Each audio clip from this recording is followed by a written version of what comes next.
Alex had never trusted car dealers, but this one smiled too easily to say no. The sedan was cheap. In fact, it was too cheap. Its black paint hid 1,000 small scars under the dealership's flickering fluorescent lights. "Just one previous owner," the man said, tapping the roof with a fleshy hand. "She just didn't need it anymore." The keys felt unnaturally cold when Alex took them, and for a split second, he swore he saw something shift in the rearview mirror. A quick flash, like someone ducking behind the seat. But when he looked again, the interior was empty. All that remained was the faint, lingering smell of metal and rain. He drove it home under a bruised purple sky, the radio tuned to nothing but static. The car ran smoothly, though the steering felt heavier than it should, as if it was fighting him just a little. Every time he slowed for a red light, the engine idled with a rhythm that was just too steady, almost like the slow, deep breathing of something asleep. He laughed it off, cranking up the static, telling himself that a used car was just a used car, nothing more. That night he parked it in the driveway.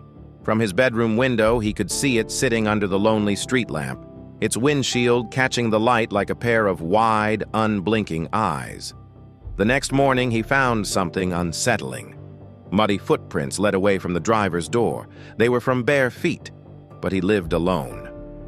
He checked everything. The locks were secure, the windows sealed, and the alarm had never made a sound. He washed the muddy marks away, convincing himself it was just some neighborhood kids playing a prank. But later that day, while cleaning the back seat, his hand brushed against something cold and metallic wedged under the seatbelt buckle. It was a silver bracelet, twisted and broken, with the name Claire delicately etched into its curve. When he tried to toss it in the trash, the broken clasp snagged his sleeve, clinging to him like it didn't want to let go. That night, the car alarm shrieked at exactly 2:17 a.m. Alex ran outside, his own feet now bare on the cold pavement. The car doors were locked tight, and there was no one around, but the interior light was on, casting a sickly glow. Inside, small, frantic handprints fogged the inside of the windshield, clustered on the passenger side as if someone had been trying to get out. He reached for the door handle. The moment his fingers made contact, the car unlocked itself with a loud click. The radio snapped to life, and a faint whisper cut through the static. "Drive me home!" Alex stumbled back, his heart pounding in his chest, staring at the now glowing dashboard. The GPS had powered on by itself, a single red pin pulsing on the screen, marking a location somewhere north of town, near the old cliffs. He slammed the door shut, turned, and walked away, determined to ignore it. But then, the engine started behind him. It coughed once before settling into that same steady purr. The headlights swung across the street, their beams following him like eyes. He broke into a sprint, fumbled with his keys, and locked the front door behind him. He spent the rest of the night huddled in his living room, listening to the engine idle patiently outside until the first light of dawn. By morning, the car was gone. Tire tracks led up the road, but then vanished halfway down the bend, as if the car had simply lifted off the ground.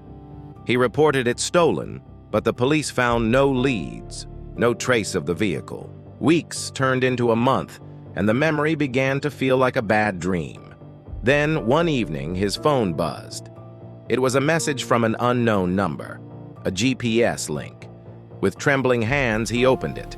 The map showed the same red pin, still blinking by the cliffs. Against every shred of common sense, Alex borrowed a friend's truck and drove there as dusk settled over the landscape. He found it. The second-hand car was half buried, nose first in the sand below a break in the guardrail. Its roof was caved in, the windshield shattered into a spider web of glass. But the dashboard was still glowing faintly in the twilight. Inside, resting neatly on the steering wheel, was the same silver bracelet he'd thrown away weeks ago. The driver's seat was soaked, not with rainwater, but with something dark and thick that stained the upholstery. And on the passenger side, through the smeared, cracked glass, faint words had been traced from the inside by a desperate finger. "Thanks for the ride home. Thank you so much for watching." If you enjoyed this story, don't forget to hit that like button and subscribe for more chills. We'll see you in the next one. Stay safe out there.